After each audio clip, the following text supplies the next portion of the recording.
दोस्तों, देश और दुनिया की ताजा और अहम खबरों में आपका स्वागत है। दोस्तों, देश और दुनिया की ताजा और महत्वपूर्ण खबरों को देखते रहने के लिए जुड़े रहिए हमारे साथ और हमेशा अपडेट रहिए लेटेस्ट खबरों से। आज की मुख्य और ताजा खबरों के मुताबिक सरकार ने फिर दिया सस्ते में सोना खरीदने का मौका। फायदा उठाने के लिए सिर्फ 4 दिन है बाकी। जी हां दोस्तों, आपको इसके बारे में पूरी जानकारी देंगे। इसी के साथ दोस्तों, अब चीन के लिए एक और बुरी खबर। अब भारत ने इस देश के साथ चीन की अकल ठिकाने लगाने के लिए बनाया महाप्लान। साथ ही साथ दोस्तों, क्षेत्रीय भाषा में हो सकती है क्लेट की परीक्षा। बीसीआई ने गठित की कमेटी। जी हां, तो विस्तार से इस खबर के बारे में जानेंगे। साथ ही दोस्तों, एसबीआई ने लोन के नियम में किया बदलाव। जी हां, बेहद सस्ते में मिलेगा ये लोन। इसी के साथ दोस्तों, अब रेलवे की ओर से कर्मचारियों को राहत, नहीं जाएगी नौकरी। जी हां, बदल सकती है जॉब प्रोफाइल। तो जानेंगे इस खबर के बारे में विस्तार से। तो दोस्तों, आज इन्हीं सब खबरों के बारे में आपको बताने वाले हैं। इसके अलावा भी कई अन्य बड़ी खबरें हैं जिसके बारे में हम इस वीडियो में जानेंगे। तो दोस्तों, वीडियो को अंत तक जरूर देखें। साथ ही दोस्तों, वीडियो के बारे में आपकी जैसी भी राय हो कमेंट करके जरूर बताएं। वहीं दोस्तों, वीडियो में आगे बढ़ने से पहले आपसे एक छोटी सी विनती है कि इस वीडियो को लाइक और हमारे चैनल को सब्सक्राइब जरूर कर ले, ताकि आपको ऐसी ही लेटेस्ट खबरें हमेशा मिलती रहे। तो चलिए दोस्तों, बिना देरी किए फटाफट से जानते हैं आज की सभी बड़ी खबरों को। पहली खबर, क्षेत्रीय भाषा में हो सकती है क्लेट की परीक्षा, बीसीआई ने गठित की कमेटी। जी हां दोस्तों, bar council of India BCI ने कानून की पढ़ाई करने वाले संस्थानों के लिए क्षेत्रीय भाषाओं में कॉमन लॉ एडमिशन टेस्ट यानी क्लेट कराने पर विचार करने के उद्देश्य से एक समिति गठित की है। बीसीआई ने कहा है कि कानूनी शिक्षा एवं पैसे के नियामक होने के नाते उसका प्रथम दृष्टया ये विचार है कि कोई भी योग्य उम्मीदवार यानी छात्र अंग्रेजी भाषा में अपनी पकड़ कमजोर होने के कारण क्लेट देने से वंचित न रह जाए। बीसीआई ने एक बयान में कहा कि अंग्रेजी भाषा के ज्ञान की कमी होना किसी की बौद्धिक क्षमता, योग्यता, कुशाग्रता, समर्पण और आईक्यू आदि को निर्धारित नहीं कर सकता है। इसीलिए प्रथम दृष्टया यह प्रवेश परीक्षा क्षेत्रीय भाषाओं में ही होनी चाहिए। उल्लेखनीय है कि बीसीआई अखिल भारतीय बार परीक्षा 11 भाषाओं में कराती है। चलिए दोस्तों, अब जानते हैं अगली खबर। बिहार में बिना मास्क पकड़े जाने के बाद भरना होगा जुर्माना। जी हां दोस्तों, राज्य सरकार ने प्रदेश में कोरोना संक्रमण की बढ़ती संख्या को देखते हुए सभी लोगों को मास्क पहनना अनिवार्य कर दिया है। अब कोई भी बिना मास्क का पकड़ा जाएगा तो उसे 50 रुपए का जुर्माना भरना होगा। जुर्माना भरने के बाद सरकार की ओर से 2 मास्क मुफ्त में मुहैया कराए जाएंगे। इसी के साथ दोस्तों, जानते हैं अब अगली खबर। अगर आप अपने पैसे को दोगुना करने के सोच रहे हैं तो पोस्ट ऑफिस की किसान विकास पत्र योजना में निवेश कर सकते हैं। दरअसल पोस्ट ऑफिस की इस योजना में निवेश से निवेशकों को उसका पैसा सुरक्षित होने और बेहतर रिटर्न की गारंटी मिलती है। इस योजना के लिए ब्याज की दर और निवेश के दोगुना होने की अवधि सरकार द्वारा तिमाही के आधार पर तय की जाती है। दरअसल इंडिया पोस्ट की वेबसाइट के अनुसार किसान विकास पत्र में मैच्योरिटी अवधि 124 महीने है। अर्थात इस योजना में अब ग्राहक का निवेश 124 महीने बाद यानी 10 साल और 4 महीने बाद दोगुना हो जाएगा। दरअसल किसान विकास पत्र में निवेश करने वालों की उम्र में कम से कम 18 वर्ष का होना जरूरी है। इसमें सिंगल अकाउंट के अलावा जॉइंट अकाउंट की भी सुविधा है। वहीं यह योजना नाबालिगों के लिए भी मौजूद है, जिसकी देखरेख अभिभावकों को करना होता है। ये योजना हिंदू अविभाजित परिवार यानी HUP और NRI को छोड़कर ट्रस्ट के लिए भी लागू है। कोरोना वायरस पर WHO ने लिया यू टर्न, सबके सामने बता दी चीन की सच्चाई। जी हां दोस्तों, कोरोना वायरस को लेकर अमेरिका सहित दुनिया के कई देशों की आलोचना झेल रहा विश्व स्वास्थ्य संगठन यानी WHO अब नई परेशानी में घिरता नजर आ रहा है। दरअसल WHO की तरफ से पहले कहा गया था कि चीन ने उसे पिछले साल दिसंबर में ही कोरोना के बारे में सूचित कर दिया था, लेकिन अब उसने यू टर्न ले लिया है। दरअसल विश्व स्वास्थ्य संगठन ने कोरोना को लेकर जो नई टाइमलाइन बनाई है उसमें उसका कोई जिक्र नहीं किया गया है कि चीन ने उसे कोरोना के बारे में कब बताया था। WHO का यह कदम उसकी कार्य प्रणाली पर गंभीर सवाल खड़े करता है और इससे पश्चिमी देशों के उस आरोप को बल मिलता है कि वैश्विक संस्था ने पारदर्शिता नहीं बरती। गौरतलब है कि WHO ने स्पष्ट रूप से कहा था कि इस वायरस की पहचान 31 दिसंबर को हुई थी। बता दें कि अपडेट की गई टाइमलाइन में तारीख तो वही है, लेकिन WHO अपनी बातों से पलट गया है। अब उसका कहना है कि चीन में WHO के कंट्री ऑफिस को मीडिया में वुहान नगरपालिका स्वास्थ्य आयोग के हवाले से आई खबरों से वायरल निमोनिया के बारे में पता चला था।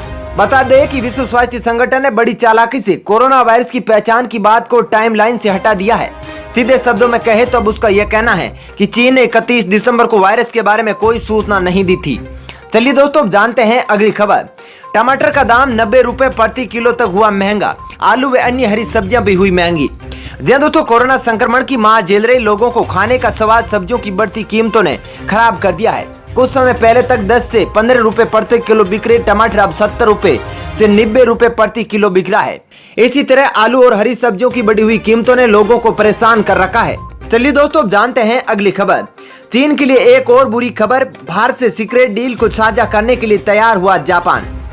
जी हाँ दोस्तों, मोदी सरकार को एक और सफलता मिली है। दरअसल जापान अब चीन के खिलाफ भारतीय सेना के साथ सीक्रेट डील को तैयार हो गया है। उसने डिफेंस इंटेलिजेंस साझा करने के लिए अपने कानून में बदलाव किया है। इस बदलाव के साथ ही जापान अमेरिका के अलावा भारत, ऑस्ट्रेलिया और डिफेंस इंटेलिजेंस साझा करेगा। बता दें कि जापान के सीक्रेट कानून के दायरे में ये विस्तार पिछले महीने किया गया है। इससे पहले जापान केवल अपने निकटतम सहयोगी अमेरिका के साथ ही डिफेंस इंटेलिजेंस साझा करता था, लेकिन अब इस सूची में भारत, ऑस्ट्रेलिया और ब्रिटेन भी शामिल हो गए हैं। विवादों के बीच 2014 में लागू हुए इस कानून के मुताबिक जापान की राष्ट्रीय सुरक्षा को खतरा पहुंचाने वाली जानकारी लीक करने पर जुर्माने के साथ ही 10 साल तक की सजा का प्रावधान है। इस कानून के तहत रक्षा, कूटनीति और काउंटर टेररिज्म आते हैं। चलिए दोस्तों, अब जानते हैं अगली खबर।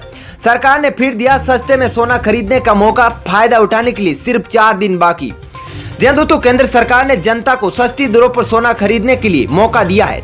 दरअसल निवेशक सोवरेन गोल्ड बॉन्ड योजना के तहत बाजार मूल्य से काफी कम दाम में सोना खरीद सकते हैं। इस योजना में अब सिर्फ 5 दिन बाकी है। योजना के तहत निवेश करने की अवधि 6 जुलाई 2020 से शुरू हो गई है और 10 जुलाई 2020 को इसका आखिरी दिन है। वहीं सरकार की ओर से इस योजना में निवेश के लिए 5 दिन तक का समय दिया गया है। सरकार की ओर से गोल्ड बॉन्ड में निवेश के लिए यह वित्त वर्ष 2020-21 की चौथी श्रृंखला है।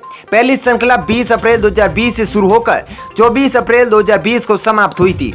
योजना के तहत आप 4852 रुपए प्रति ग्राम पर सोना खरीद सकते हैं। यानी अगर आप 10 ग्राम सोना खरीदते हैं तो उसकी कीमत 48,520 रुपए बैठती है और गोल्ड बॉन्ड की खरीद ऑनलाइन तरीके से की जाती है तो सरकार ऐसे निवेशकों को 50 रुपए प्रति ग्राम की अतिरिक्त छूट प्रदान करती है। यानी ऑनलाइन सोना खरीदने पर निवेशकों को प्रति ग्राम सोना 4802 रुपए पर पड़ेगा। ऐसे में आपको 4820 रुपए में 10 ग्राम सोना मिल जाएगा। चलिए दोस्तों, अब जानते हैं अगली खबर। चीन के साथ तनातनी के बीच भारत को लगातार मिल रहा है विश्व में शक्तिशाली देशों का समर्थन। जी हाँ दोस्तों, वास्तविक नियंत्रण रेखा पर चीन के साथ तनातनी के बीच भारत के वैश्विक समर्थन में लगातार इजाफा हो रहा है। अमेरिका और ब्रिटेन जैसे देशों के बाद अब जापान ने भी सीमा विवाद पर भारत को अपना मजबूत समर्थन दिया है। जापान ने भारत को आश्वासन दिया है कि वे चीन द्वारा एलएसी पर यथास्थिति को बदलने के लिए एक पक्षीय प्रयास का विरोध करेगा। दरअसल विदेश सचिव हर्ष वी श्रृंगला और भारत में जापान के राजदूत सतोशी सुजुकी के बीच शुक्रवार सुबह फोन पर बातचीत के दौरान इस मामले पर चर्चा हुई। भारत ने जापान के साथ अमेरिका, फ्रांस, रूस और जर्मनी को एलएसी पर तनाव की ताजा स्थिति के बारे में जानकारी दी है। भारत लगातार अपने मित्र व प्रभावी देशों को एलएसी की स्थिति के बारे में लगातार अपडेट कर रहा है, जिससे ज्यादातर देशों की ओर से भारत को सीमा विवाद पर समर्थन मिला है। चलिए दोस्तों, अब जानते हैं अगली खबर। भारत के मंगलयान ने भेजी मंगल ग्रह के सबसे बड़े चंद्रमा की तस्वीर। जाने क्या है इसमें खास। जी हाँ दोस्तों, भारतीय अंतरिक्ष अनुसंधान संगठन के मंगलयान यानी मार्स ऑर्बिटर मिशन ने मंगल ग्रह के नजदीकी और सबसे बड़े चंद्रमा फोबोस की तस्वीर भेजी है। MOM पर लगे मार्स कलर कैमरा में यह तस्वीर कैद की है। वहीं इसरो के मुताबिक फोबोस पर एक बहुत बड़ा गड्ढा नजर आ रहा है जिसे स्टकनी नाम दिया गया है। यह अतीत में फोबोस से आकाशीय पिंडों के टकराने से बना है। मालूम हो कि इसरो ने मंगलयान को अपने पहले ही प्रयास में मंगल की कक्षा में स्थापित कर दिया था। इसके साथ ही भारत मंगल की कक्षा में पहुंचने वाला एलिट समूह बन गया था। मिशन का उद्देश्य मंगल की सतह और वहां की खनिजों की संरचना का अध्ययन करना था। यही नहीं, इसका उद्देश्य वहां के वायुमंडल में मीथेन की मौजूदगी के बारे में पड़ताल करना भी है। मंगल पर मीथेन की मौजूदगी जीवन की ओर संकेत करती है। चलिए दोस्तों, अब जानते हैं अगली खबर। रेलवे की ओर से कर्मचारियों को राहत नहीं जाएगी नौकरी पर बदल सकती है जॉब प्रोफाइल।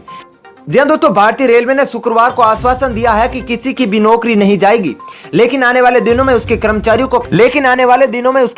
का कामकाज कुछ बदल सकता है।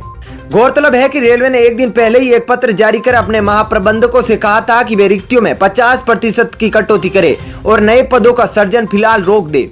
ऑनलाइन संवाददाता सम्मेलन में रेलवे बोर्ड के महानिदेशक यानी मानव संसाधन आनंद एस खाटी ने कहा कि भारतीय रेल संख्या में कटौती नहीं कर रही है। उन्होंने कहा कि भारतीय रेल में प्रौद्योगिकी आने से कुछ लोगों का काम बदल सकता है। ऐसे में उन्हें नए काम का प्रशिक्षण दिया जाएगा, लेकिन किसी की नौकरी नहीं जाएगी। चलिए दोस्तों, अब जानते हैं अगली खबर। घर खरीदने वालों को तोहफा, SBI ने सस्ता किया होम लोन। जी दोस्तों, भारतीय स्टेट बैंक ने अपने ग्राहकों को तोहफा देते हुए होम लोन को और सस्ता बना दिया है। देश के सबसे बड़े बैंक SBI ने अपने उन ग्राहकों को राहत प्रदान की है जो घर खरीदने की इच्छा रखते हैं। ब्याज दर में कटौती के बाद SBI अब होम लोन 6.95% सालाना की दर से देगी। वहीं बैंक में यह नई दर 1 जुलाई 2020 से लागू हो गई है। वहीं SBI में महिलाओं को होम लोन 6.95% सालाना की शुरुआत दर से मिलेगा, जबकि अन्य लोगों के लिए 7% सालाना की दर से रहेगा। इसके अलावा महिलाओं के लिए टर्म लोन 6.95% से लेकर और मैक्स गेन लोन की ब्याज दर 7.30% से 7.65% सालाना रहेगी। साथ ही गैर नौकरी पेशा लोगों के लिए ब्याज दर 0.15% ज्यादा रहेगी। चलिए दोस्तों, अब जानते हैं अगली खबर।